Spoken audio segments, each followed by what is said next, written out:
The story of Pavle Bulatović. In the small, quiet town of Zadar, nestled along the Dalmatian coast of Croatia, there lived a man named Pavle Bulatović. He was an unassuming figure in the village, a man of few words and many quiet gestures. His life had followed the predictable path of a fisherman, waking at dawn, casting his nets into the sea, and returning by midday, his hands rough from work but his heart content in the simple rhythm of life.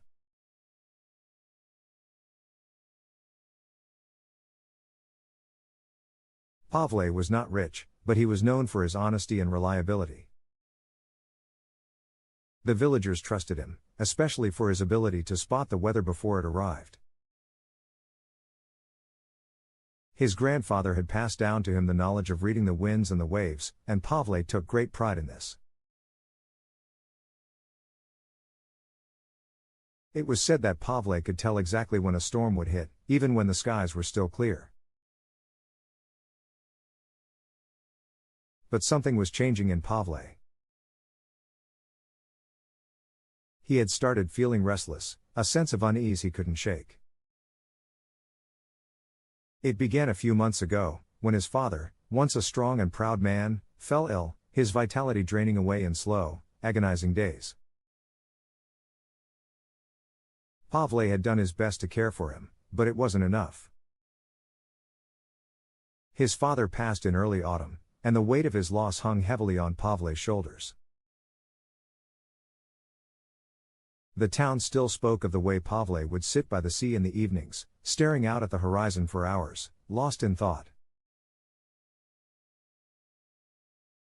One particularly cold morning in November, Pavle woke with an odd feeling. The sea was calm, the wind gentle, but something in the air felt different. He made his way down to the shore to his boat, the same boat his father had built many years ago. As he untied the ropes, he noticed a figure on the distant edge of the pier, a man he didn't recognize.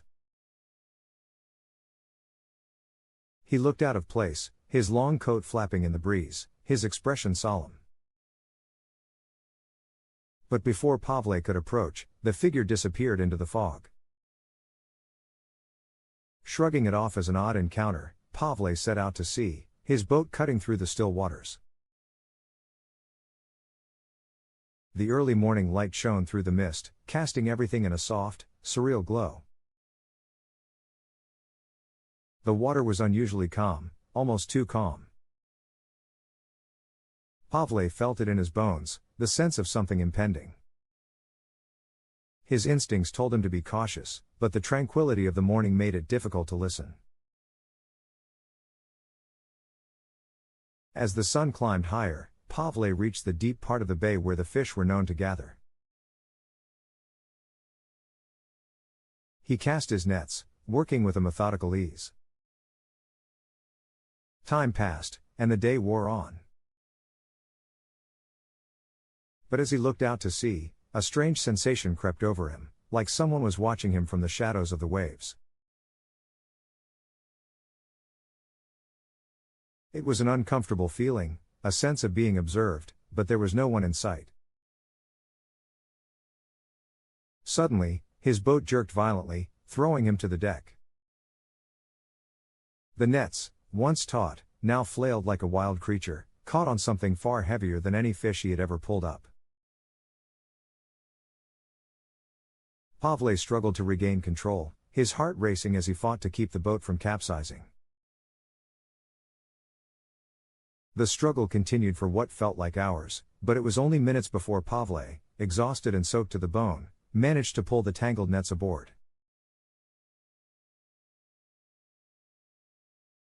When he finally looked down, his eyes widened. There, among the catch, was a large, mysterious object, something neither fish nor debris. It was a box, worn and battered, as if it had been resting on the ocean floor for decades. Pavle's heart skipped a beat. He had heard stories of lost treasure, of ships that had gone down centuries ago, but those were just tales. He grabbed the box, his hands trembling. The metal was cool, the rust covering it like a skin of age. With effort, he pried open the lid, his mind racing with 1,000 thoughts. Inside was an assortment of strange items, an old compass, a torn map of the coast, and a small, weathered journal. But it was the journal that intrigued him the most. He opened it carefully, scanning the faded pages, written in a hand he didn't recognize. As he read, the words grew clearer. The journal spoke of a man who had sailed these very waters, a man who had once been a captain, leading a ship filled with treasure.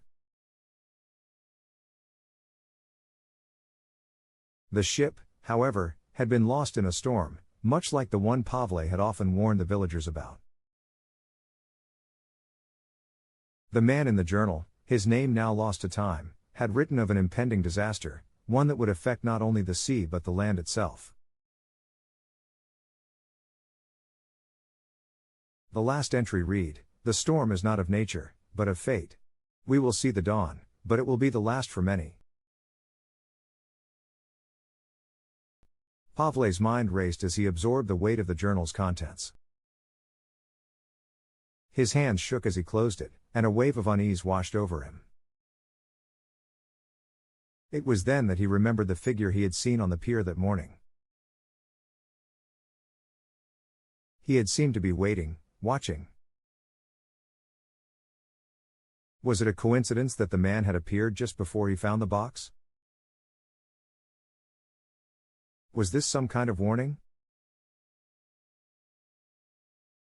The wind had started to pick up, and the waters were growing more restless. Pavle, deep in thought, made the decision to return to shore. He set the box and journal aside and began rowing back, but something told him that this discovery was far from the end.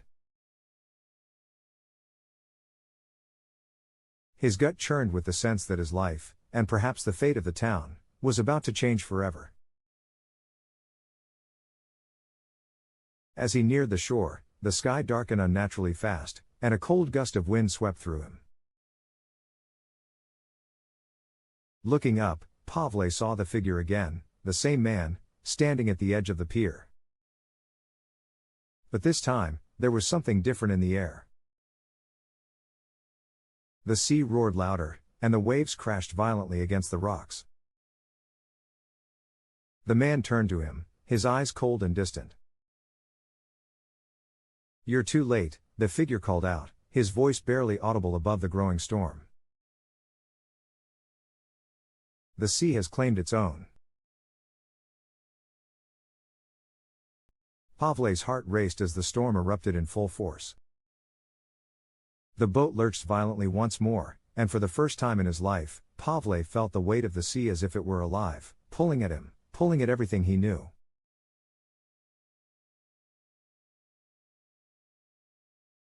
In the chaos of the storm, Pavle never saw the man again. By the time he made it to shore, the wind had died down, the sea once again calm.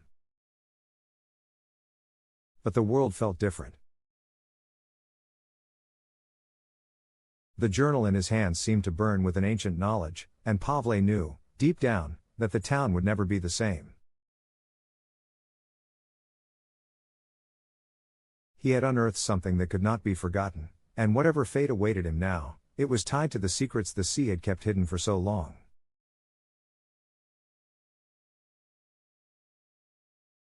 Pavle would never be the same again either.